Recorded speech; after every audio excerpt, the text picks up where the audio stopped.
कोयनेच्या पाण्यावरून आमदार अनिलभाऊ बाबर आणि खासदार संजय काका पाटील यांच्या सध्या जोरदार पॉलिटिकल वॉर सुरू आहेत. खासदार आमदारांनी सध्या पत्रकार परिषदा घेत आरोप प्रत्यारोप केल्याने पॉलिटिकल फीवर तापल्याने खासदार आणि आमदार यांच्यात जुंपली असतानाच आता राष्ट्रवादीच्या अजितदादा गटाचे ग्रामीण जिल्हाध्यक्ष माजी नगराध्यक्ष ॲडव्होकेट वैभव पाटील यांनी या वादात उडी घेतली आहे. आपले राजकीय अस्तित्व वेगळेपणाने दाखवण्यासाठी मी काहीतरी करतोय या भूमिकेतून काहीतरी वेगळं करून पाण्याचं राजकारण करत असतील तर जनतेला वेठीस धरत असतील तर या गोष्टीचा आम्ही जाहीर निषेध करतो. आमदार अनिलभाऊ बाबर यांचे राजकीय वय माझ्या वयाबरोबर आहे. शिवाय तुम्ही मुख्यमंत्री एकनाथ शिंदे यांच्या अत्यंत जवळचे मानले जाता. अशा वेळी सांगली जिल्ह्यात पाण्याचा प्रश्नच उद्भवला नाही पाहिजे यासाठी तुमचे प्रयत्न आवश्यक होते. मंत्री शंभूराज देसाई यांचा आमदार अनिलभाऊ बाबर यांना श्रेय द्यायचा प्रयत्न चालू आहे का असा सवाल उपस्थित करत कोयना धरणातून पाणी सोडत नसतील तर तुम्ही आपले राजकीय श्रेष्ठत्व जपत सगळ्यांना ठणकावून हक्काचे पाणी सोडण्यासाठी सांगायला पाहिजे होतं. एकनाथ शिंदे हे फक्त 40 आमदारांचे मुख्यमंत्री आहेत का अशी टीका राष्ट्रवादीच्या अजितदादा पवार गटाचे ग्रामीण जिल्हाध्यक्ष माजी नगराध्यक्ष ॲडव्होकेट वैभव पाटील यांनी केली आहे. गेल्या 2 दिवसांच्या ढगाळ हवामानानंतर दुपारी ढगांच्या गडगडाटासह अवकाळी पावसाने दमदार हजेरी लावली आहे. मध्यरात्रीही मिरज पूर्व भागासह तासगाव तालुक्याच्या काही भागात विजेच्या कडकडाटांसह दमदार पावसाने हजेरी लावण्याने द्राक्ष बागायतदारांची चिंता वाढली आहे. अवकाळी पावसाने रब्बी पिकांना दिलासा दिला असला तरी द्राक्ष, ऊस, भाजीपाला पिकांचं नुकसान होण्याची भीती निर्माण झाली आहे. मध्यरात्री मिरज पूर्व भागातील मालगाव, खंडेराजुरी, भोसे, कळंबी, कवटेमंका तालुक्यातील शिरढोण, बोरगाव, तासगाव तालुक्यातील अंजनी, गव्हाण, मणेराजुरी, सावळज परिसरात अवकाळी पावसाने थैमान घातलं तर दुपारी सांगली मिरजेसह पूर्व भागात आरग, बेडग, लिंगणूर, खटाव परिसरात पावसाने हजेरी लावली. अवकाळी पावसाने रब्बी हंगामातील शाळू, हरभरा, करडई, गहू या पिकांना पोषक स्थिती निर्माण झाली असली तरी द्राक्ष, ऊस, भाजीपाला यांना हा अवकाळी पाऊस हानी पोहोचवणारा ठरलाय. द्राक्षांमधील अनुष्का, माणिक, चमन या जाती या अवकाळीने घडकुजीला बळी पडण्याचा धोका निर्माण झालाय तर फुलोऱ्यातील द्राक्षमणी दावण्यासारख्या बुरशीजन्य रोगाला बळी पडण्याचा धोका बळावला आहे. अवकाळी पावसाने सांगली मिरज शहरात पादचारी आणि वाहनधारकांचीही तारांबळ उडाली. पदपथावर विक्री करणाऱ्यांची माल पावसापासून वाचवण्यासाठी मोठी धांदल उडाली. किमान 26,000 रुपये वेतन आणि 10,000 रुपये निवृत्ती वेतन यासाठी संयुक्त किसान मोर्चा व केंद्रीय कामगार कर्मचारी संघटनांनी सांगली जिल्हाधिकारी कार्यालयासमोर निदर्शने केली आहेत. मुंबईतील मोर्चाला पोलिसांनी परवानगी नाकारल्याचा निषेध केला. राज्यभरात सर्व जिल्हाधिकारी कार्यालयासमोर आज निदर्शने करण्यात आली आहेत. किसान सभेचे प्रदेशाध्यक्ष उमेश देशमुख यांच्या नेतृत्वाखाली सदरचं आंदोलन करण्यात आलंय.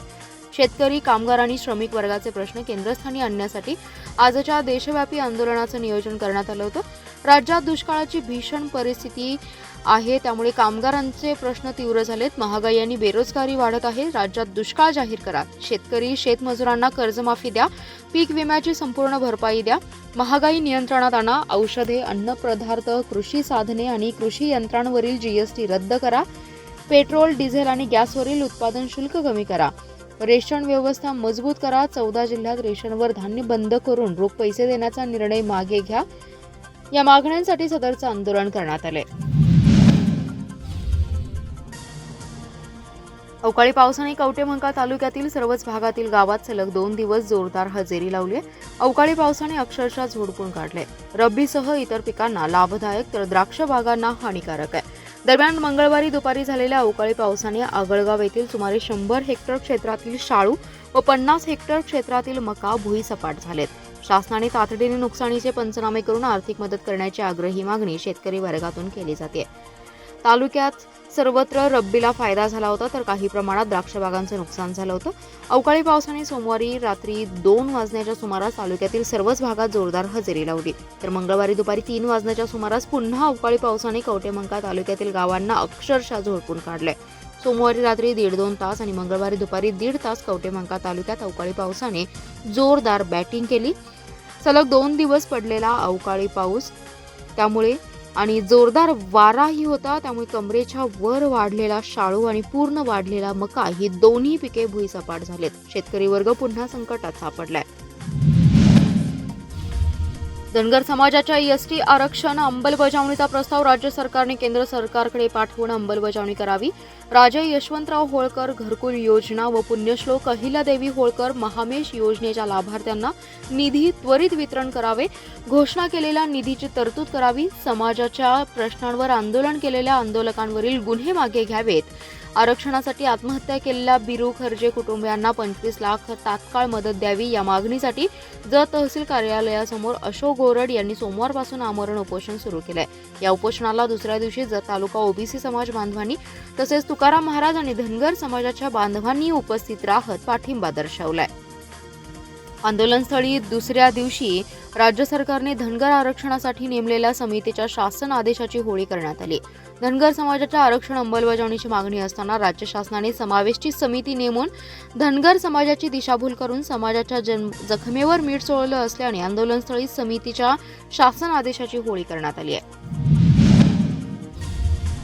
आटपाडीतील मेंढ्यांच्या यात्रेत 3,50,00,000ची ऐतिहासिक उलाढाल झाली आहे. श्री उत्तरेश्वर यात्रा ऐतिहासिक उलाढालीबद्दल सभापती संतोष पुजारी यांचा नारायण खरसे, सूरज पाटील आणि शिष्टमंडळ यांनी सन्मान केलाय.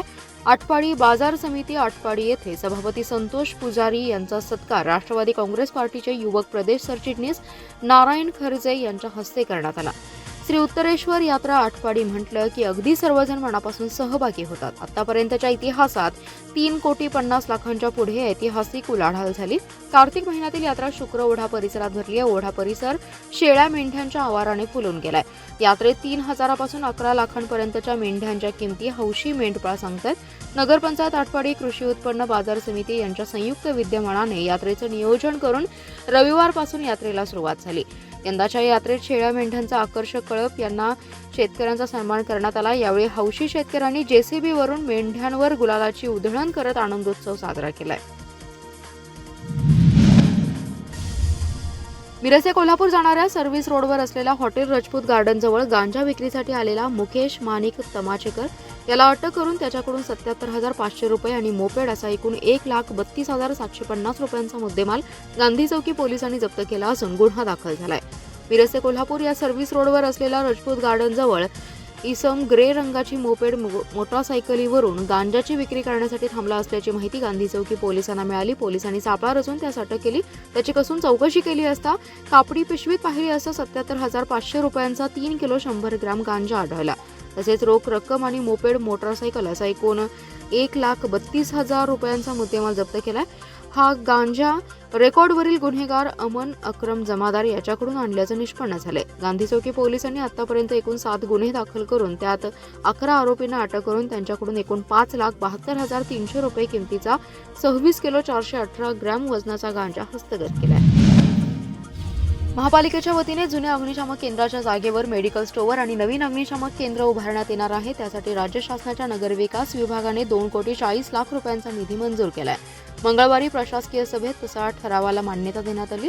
महापालिका प्रशासनाच्या स्थायी समितीची सभा आयुक्त सुनील पवार व यांच्या अध्यक्षतेखाली संपन्न झाली आहे. महापालिका मुख्यालयालगतच्या प्रतापसिंह उद्यानाजवळ जुने अग्निशामक केंद्र होते. या जागेवर मेडिकल स्टोअर व अग्निशामक केंद्राचं आरक्षणही आहे. वर्षभरापूर्वी अग्निशामक केंद्राची दुरावस्था झाल्याने ते स्थलांतरित करण्यात आलं. स्टेशन चौकातील जकात कार्यालयात सध्या अग्निशामक विभागाचे कामकाज सुरू आहे. शहरात नव्याने 2 ते 3 केंद्रेही उभारली जात आहेत. आरक्षित जागा पडून असून त्या ठिकाणचे वर्कशॉपही स्थलांतरित करण्यात आले. या जागेवर मेडिकल स्टोअर आणि नवीन अग्निशामक केंद्र उभारण्याचा निर्णय आयुक्त सुनील पवार यांनी घेतला होता. शासनाने या कामासाठी 2.5 कोटींचा निधीही मंजूर केला. या सभेत शासन आदेशानुसार महापालिका कर्मचाऱ्यांना सुधारित वाहन भत्ता लागू करण्यास तत्वता मान्यता देण्यात आली आहे. सांगलीतील गोकुळनगरमध्ये गेल्या आठवड्यात झालेल्या विनोद इंगळे याच्या खुनातील मुख्य संशयित लखन इसरडे हा खून झाल्यापासून पसार झालाय. सदरच्या खुनात त्याचा सहभाग असून त्याला अटक करण्याची मागणी आम्ही करत असताना विश्रामबाग पोलीस हे इसरडे याला अटक करण्यासाठी कोणतीच हालचाल करताना दिसत नाहीत. त्याचबरोबर लखन इसरडे याला पसार होण्यात आणि त्याला रसद पुरवण्यात एका महिलेचा सहभाग असून तिच्यावर कारवाई करण्यात यावी, अन्यथा पोलीस अधीक्षक कार्यालयासमोर बेमुदत आमरण उपोषण करण्याचा इशारा मृत विनोद इंगळे याच्या कुटुंबियांनी दिलाय. याबाबतचे निवेदन अशोक किसन इंगळे यांनी पोलीस अधीक्षकांना दिले.